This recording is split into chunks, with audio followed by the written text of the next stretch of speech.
In today's tutorial, we are going to talk about finger knitting, and I'm going to be using this Lion brand Hometown USA chunky yarn, and it is the Honolulu pink color. So finger knitting, the way I'm doing it today, is the same process as arm knitting, but you're just using your two fingers instead of your arms. So the first thing that you're going to need to do is make a slip knot, and I like to make mine about 12 inches from the end.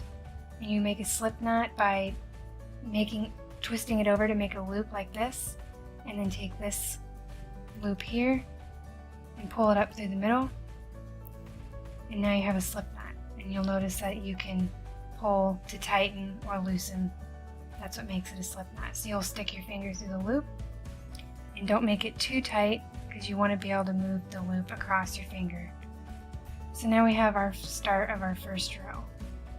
So the next thing you'll need to do, get a little extra yarn from the skein, and now you've got your tail, which is the cut end, and you've got the working yarn, which is the part that's connected to the skein.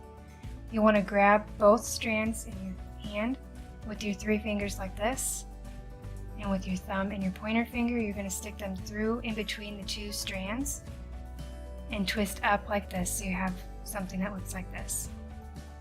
Now to make the next loop, you're going to take your pointer finger from your right hand and go underneath this loop by your thumb, and then come over and grab this loop by your index finger and pull it through. And then you can pull down this loop to make it tight and slide it next to the first one. And you're going to do this again. So grab the strand with your three fingers, stick your thumb and index finger through the center, flip up, index finger through this loop, and then pick up this strand from your other index finger and then pull it tight. Now if you're making like a scarf or a boot cuff or something like that, you'll want to do about 10 loops on your finger. That'll make about a 3 to 4 inch size width. So we're going to continue doing this until I have 10 loops on my finger.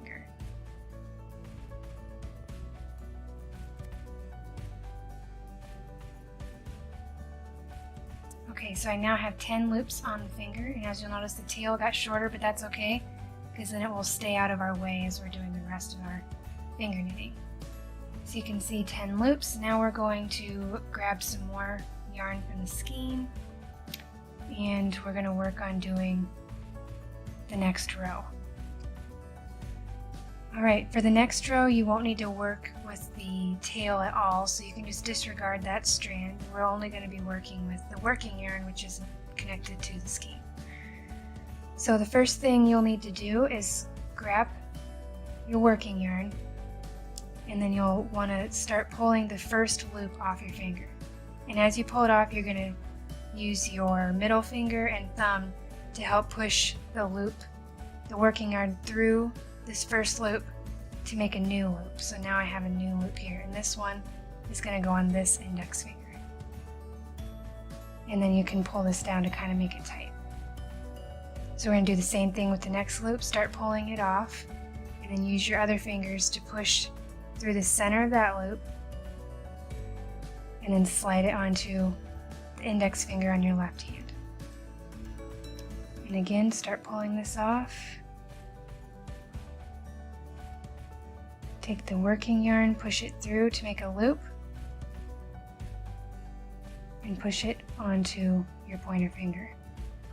We're going to do this all the way across, and as you go you'll need to slide everything forward a little bit to make it easier. So take one loop off, push the working yarn through to make a new loop, and put it on your left pointer finger. You'll want to be careful that your stitches aren't falling off. Do this all the way close to the ends, but not so close that they keep falling off on you. And if they do, just slide them back.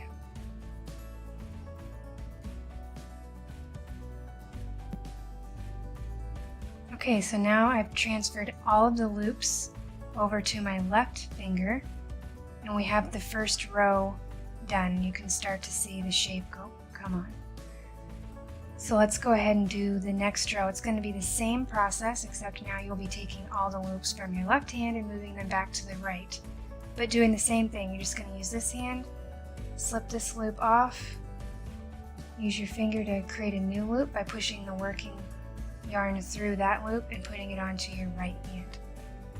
So once again, and you're always working from the back. You're not going to take your yarn and come up to the front and make the loop. You're always going to work to the back.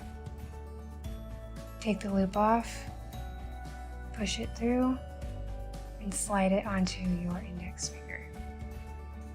And you can pull that to make it tight as well if it's getting too loose. But that's the nice thing about finger knitting and even arm knitting is it's meant to be loose, so if your stitches are too loose, that's not so much a problem. The problem is more when you have your stitches all the way across. You can't slide them on yarn your fingers until the row is done.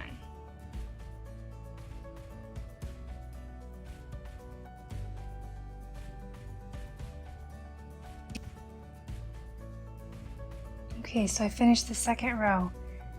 And now as you'll notice, if you look at you can see that I have some stitches that are crossed over, like this one here, it crossed over. So before moving on to the next row, I just like to go in and fix those so you don't accidentally get a stitch crossed over when you're going through. So there's the second row. Okay, so I went ahead and did a few more rows just so you can see what the pattern will look like. And obviously you can stretch it out a little bit or just keep it pulled taut. And that's what it will look like. So when you're ready to bind off, whether you're making a scarf or whatever it is that you're working on, the way you bind off is you're going to go ahead and make another loop like you did before. And then, but you're going to keep it on the same hand. So instead of transferring it over to your other hand like you normally would, keep it on the same hand and then take the next strand over and pull it through. And then you'll do it again. So make another loop, pull that one off, and pull the next one over and through. And we're going to do it again all the way till you get across to the end of the row.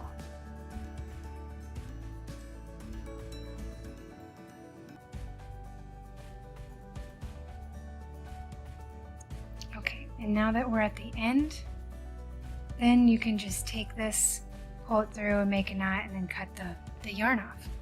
So now you'll have your completed project. Nice pattern, just like the arm knit scarf, but it's smaller and tighter. And I hope that you have enjoyed this tutorial. If you have any questions, please leave a comment and visit howtoarmknit.com for more crafty things, knitting, crocheting, arm knitting, and we'll see you in the next video.